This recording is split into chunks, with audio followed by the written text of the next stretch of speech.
오늘은 믿음의 단계를 말씀을 전해가겠습니다. 제가 그 유인물을 나눠드린 거 참고하시기 바랍니다. 믿음의 단계입니다. 이 그림을 좀 보시면 제가 물어보겠습니다. 여기 이게 누구 것 같아요? 여기에요. 예수님이죠? 이게 나무예요, 나무. 예수님이 여기에 못 박혀 있는 그림입니다. 이 그림이요. 자, 이 할아버지가 흑인이에요. 그죠? 흑인입니다. 흑인 할아버지가 민망하게 예수님을 쳐다보고 있어요. 울상을 짓고 있습니다. 이 할아버지 손에 뭐가 들려있나요? 망치가 들려있습니다. 망치요. 자, 이 청년은 미국인이라고 봐야 돼요. 미국인. 예수님을 바라보고 막 이 충격을 느끼는 모습입니다. 자, 이 아주머니가 아마 스페인계 같아요. 이 모습이 울고 있어요. 이 할머니가. 이 아주머니가 예수님을 바라보고 울고 있는 거예요. 이 아주머니 손에 뭐가 있어요? 망치가 들려있어요. 자, 여기에 뭐가 있죠? 이 땅바닥에? 못이 있고 여기에 망치가 있어요. 이 그림을 설명해 볼 수 있는 사람. 김천자 성도님 설명했어요. 김민지 장님 할 수 있어요? 제가 설명해 보겠습니다.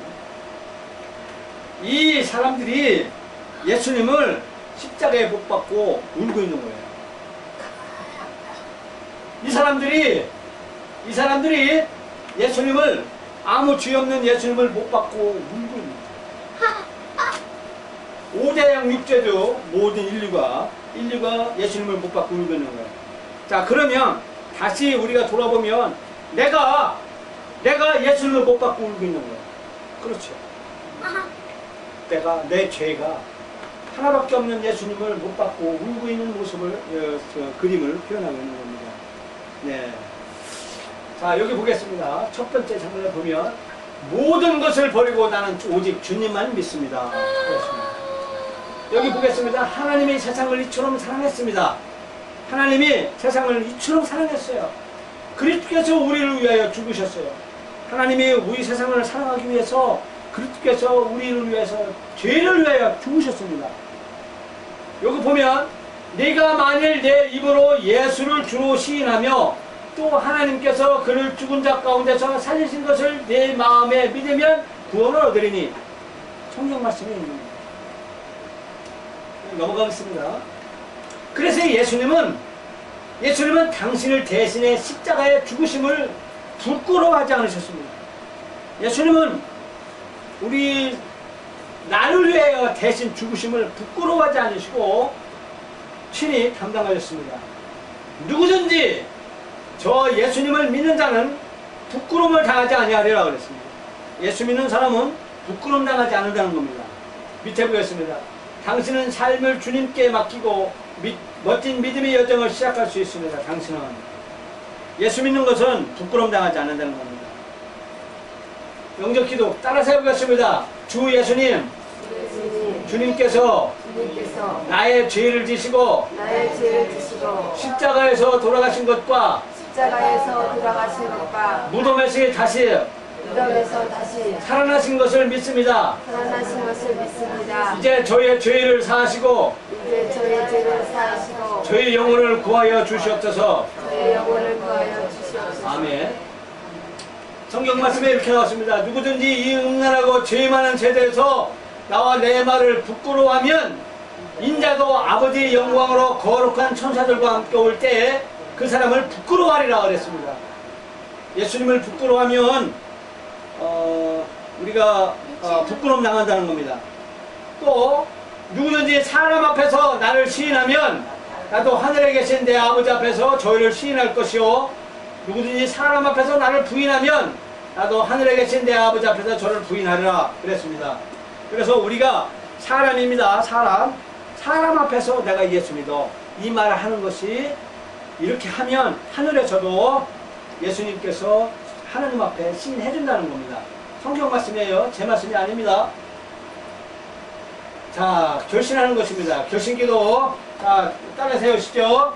주 예수님, 나의 영혼을 구원해 주셔서 감사합니다. 나의 영혼을 구원해 주셔서 감사합니다. 이제 주님을 부끄러워하지 않고 이제 주님을 부끄러워하지 않고 내 가족들과 내 가족들과 내 친구들과 친구들과 내 직장 동료들 앞에서 내 직장 동료들 앞에서 공적으로 주님을 인정하기 원합니다. 공적으로 주님을 인정하기 원합니다. 그리고 가능한 빨리 그리고 가능한 빨리 주님의 교회에서 다른 그리스도인들과 함께하기를 원합니다. 아멘. 하나님의 계획과 열망은 각 그리스도인이 성장하는 것입니다. 믿음의 여정 안에서 성장하는 방법은 성경을 읽어야 됩니다. 이게 하나님의 계획입니다. 기도해야 됩니다. 교제해야 되는 겁니다. 이와 같이 중요한 일들을 행하고 이루기 위해 하나님께서 정하신 장소는 하나님의 교회와 교회학교입니다. 이곳에서 친구를 사귀고 교제를 맡겨가며 믿음 안에서 자라는 것입니다. 하나님께서 당신이 어떻게 하루하루를 살기를 원하시는지 이제 배워나게 됩니다. 우리 교회와 교회학교실을 초대합니다. 당신을 진심으로 환영합니다. 다음은 넘어갑니다. 침례라고요? 예수님을 구세주로 영접하셨다면 예수님을 따르는 첫 순종으로 침례를 받으셔야 합니다. 예수님께서도 침례를 받으심으로 우리에게 모본을 보이셨습니다. 침례를 받는 것을 포함하여 예수님의 명령과 보이신 모본을 나의 삶의 모든 면에서 따라 행할 때 하나님께서는 기뻐하십니다. 침례는 내 안에서 예수님께서 무슨 일을 행하시는가에 대한 외적 표상입니다. 침례가 사람의 영혼을 구하는 것은 아닙니다. 침례는 순종의 행위입니다. 침례는 새로 믿는 사람들의 특권입니다. 침례 안 받아도 천당 갑니다. 침례 안 받아도 구원을 받습니다. 자, 보겠습니다. 침례, 내 믿음의 다음 단계. 자, 보겠습니다. 침례는 내가 예수님을 부끄러워하지 않는다는 것을 바로 보일 수 있는 아름다운 방법입니다. 누구든지 사람 앞에서 나를 시인하며 나도 하늘에 계신 내 아버지 앞에서 저를 시인할 것이요 라고 그랬습니다. 침례는 나의 순종을 보여주는 것입니다. 누가 침례를 받나요? 이런 사람이 침례를 받아야 합니다. 예수님을 구세주로 이미 신뢰한 믿은 사람. 또 침례는 예수님께서 나를 위하여 하신 일에 대한 상징이며 예수님을 향한 나의 순종을 표현하는 것을 아는 사람. 예수님이 가신 길을 따라가는 것이 부끄럽지 않은 사람. 부끄럽지 않은 사람. 예수님을 따라가는 것을 부끄럽지 여기지 않는 사람. 이 사람이 침례를 받는 겁니다. 왜 침례를 받아야 되나요?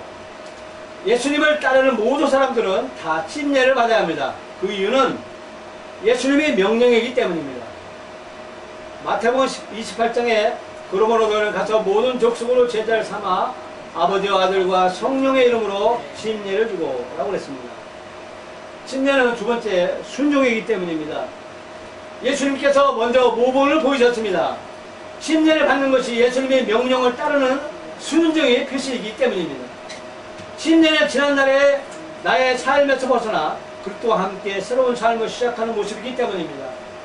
그러므로 우리가 그의 죽으심과 합하여 침례를 받음으로 그와 함께 장사되었나니 이는 아버지의 영광으로 말미암아 그리스도를 죽은 자 가운데서 다시 살리심과 같이 우리로 또한 새 생명 가운데서 행하게 하려심이니라. 침례는 죽음과 장사와 부활을 뜻합니다. 침례는 신약시대의 공개적 믿음의 선포입니다. 예수님에 관한 그 말을 받는 사람들은 침례를 받으매 라고 했습니다. 이 침례 때문에 수많은 사람이 죽음을 당했습니다. 어떻게 침례를 받아야 하나요? 침수, 물로 덮이고 또는 물속에 잠기게 하는 것입니다. 신약 혹은 믿는 사람들의 침례는 다음과 같은 핵심 요소들을 가지고 있습니다.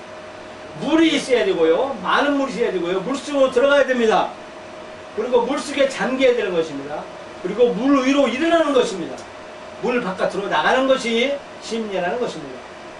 물속으로 잠긴 몸만이 죽음과 장사됨을 나타냅니다. 여기 보십시오. 물속으로 잠긴 몸만이 죽음과 장사됨을 나타내는 겁니다. 반드시 그렇게 한 후에야 새로운 삶으로 다시 일어난다는 상징이 되는 것입니다. 물에 잠기는 것은 필수인가요? 구원을 위해서는 아닙니다. 구원, 침례 안 받아도 구원을 받고 천당 갈 수가 있습니다. 그런데 순종을 위해서는 맞습니다. 왜냐하면 예수님을 따라가는 사람들은 예수님의 말씀에 순종하는 것이 당연한 것입니다. 교회와 함께 보겠습니다. 신약에 믿는 사람들은 다른 그리스도인들 앞에서 공개적으로 침례를 받았습니다. 초대교회의 사람들은 세상 사람들 앞에 공개적으로 침례를 받았어요. 왜냐하면 예수 믿으면 당장 죽기 때문에 죽음을 무릅쓰고 공개적으로 사람들 앞에서 침례를 받았습니다. 그것이 나는 예수 그리스도를 통해서 죽고 다시 부활했다는 그런 믿음의 담력을 믿음의 표현을 공개적으로 국가와 사회와 또는 친구, 직장인들 앞에서 시인하는 것입니다. 그래서 침례를 받는 교회의 일원이 되는 것입니다. 물속에 잠기는 것은 침례의 성경적인 모습입니다. 성경적인 모습이라는 거죠. 언제 침례를 받아나요? 언제 침례 받는가요? 가능한 즉시 받으십시오. 예수님을 따르는 신약의 사람들은 예수님을 개인의 구세주로 신뢰하는 후 곧 즉시 침례를 받았습니다. 예수 믿으시면 바로 즉시 침례를 받아라 라고 하는 겁니다. 예배 시간에 교회 예배 시간에 침례를 받으심으로 예수님을 향한 즉각적인 순종을 보일 수 있습니다. 공개적으로 무언가 말을 해야 하는 것은 아닙니다. 그러나 하기만 하면 나의 의학된 간증을 합니다. 여러 사람이 한 침례 의식에서 차례로 침례를 받을 수 있습니다. 탈의실에서 옷을 갈아입게 됩니다. 누군가 귀환을 맞아 함께 침례식 모든 수와 절차를 안내해 줄 겁니다. 뭔가 다른 것을 또 해야 할 것이나요? 아무것도 없다는 것이 빌립의 대답입니다. 에티오피아 내시는 예수님을 영접하시자마자 바로 빌립에게 보라 물이 있으니 내가 침례를 받음에 무슨 거리낌이 있느냐. 그리고 말하고 즉시 침례를 받았습니다. 이제 침례받고 예수님을 따르시겠습니까? 다른 문제점, 의문점들 보시겠습니다. 교회에 회원이 되는 건가요? 거의 대부분 그렇습니다. 침례를 준 그 교회에 등록합니다. 거의 그렇습니다. 저는 이전에 이미 침례를 받은 적이 있는데요. 이번에 예수님을 신뢰하기 위한 기도와 결심이 처음이라면 다시 침례를 받아야 합니다. 기억하십시오. 침례는 의도적이고 능동적이고 내가 자발적으로 예수님을 신뢰하기로 결심한 이후에 하는 것입니다. 저는 세례를 받았는데요. 많은 사람들이 이런 상황을 가지고 있습니다. 침례의 성경적 모습과 이유를 발견해 나가면서 예수님과 그를 따르는 많은 사람들이 한 것처럼 기쁜 마음으로 침례를 받으셔야 할 것입니다. 세례 받은 사람도